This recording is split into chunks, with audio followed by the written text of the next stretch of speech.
Espírito Santo, Tu conheces tudo de mim, por isso, dai-me o que necessito, dai-me a força para viver este texto do Evangelho de nosso Senhor Jesus Cristo, que nos é trazido por São Marcos, capítulo 1, dos versos 14 a 20. Depois que João Batista foi preso, Jesus foi para a Galileia, pregando o Evangelho de Deus e dizendo: o tempo já se completou e o reino de Deus está próximo. Convertei-vos e crede no Evangelho.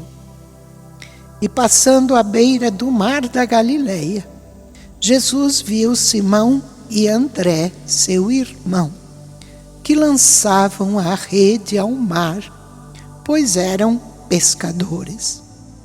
Jesus lhes disse: segui-me, e eu farei de vós pescadores de homens. E eles, deixando imediatamente as redes, seguiram a Jesus. Caminhando mais um pouco, viu também Tiago e João, filhos de Zebedeu, que estavam na barca, consertando as redes, e logo os chamou. Eles deixaram seu pai Zebedeu na barca com os empregados e partiram seguindo Jesus. Palavra da salvação. Glória a vós, Senhor. Quando João Batista foi preso, foi um grande sinal de que era tempo de Jesus começar a sua missão de proclamar o reino de Deus. Porque João Batista veio preparar o caminho para Jesus. E ao estar preso, Jesus compreendeu que começou a sua missão de trazer o reino de Deus junto ao ser humano, à família humana. Então Jesus começa a chamar discípulos, a chamar seguidores. Veja que chamou André e chamou Pedro, e eles deixaram o que estavam fazendo e seguiram Jesus. Não pensemos que tanto André como Pedro eram pessoas que não tinham muito do que fazer.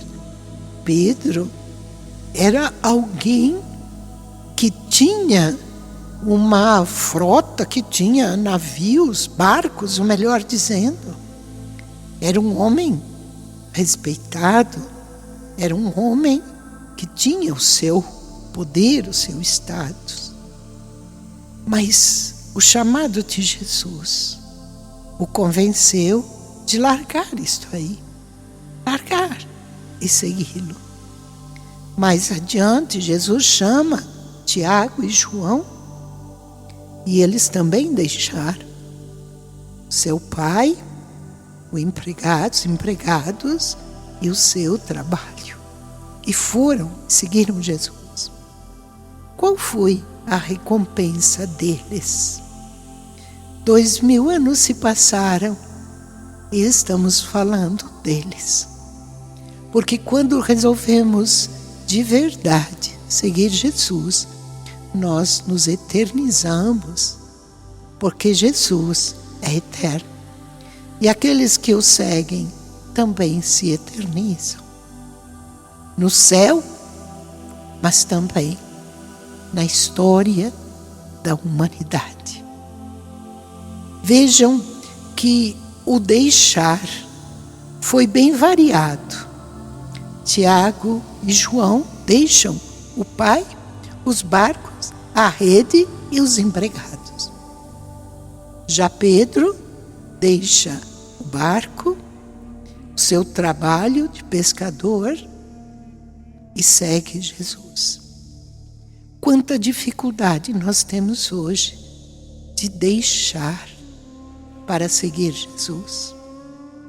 Temos tão pouco, se formos olhar de verdade, temos tão pouco diante do privilégio de sermos chamados por Deus para a mais digna e a mais alta das missões, anunciar aos corações o amor de Deus, a salvação, a herança que nos espera.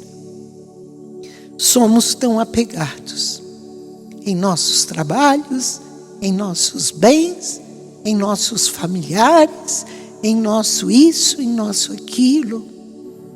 Medimos estas coisas com um metro tão infinito e medimos o chamado do Filho de Deus, do chamado do próprio Deus, com um metro tão pequenino e classificamos que é maior e mais importante as nossas quinquilharias, os nossos apegos, do que a honra, o privilégio e a imortalidade de sermos seguidores de Jesus Cristo.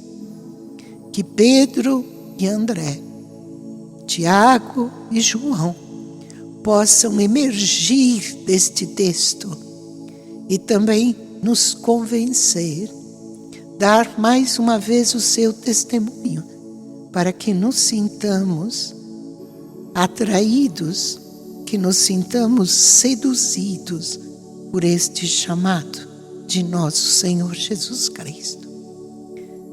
Amado Deus, vinde em socorro às nossas mãos tão apertadas, que seguram tão pequenas coisas, tão nada, ao invés de serem abertas para receberem o tudo de Ti. Deus querido, perdoa-nos e dá-nos a graça de Te seguir com generosidade, com tudo o que é tão pouco que temos, mas que nas Tuas mãos se tornam tanto e tão poderoso. Amém.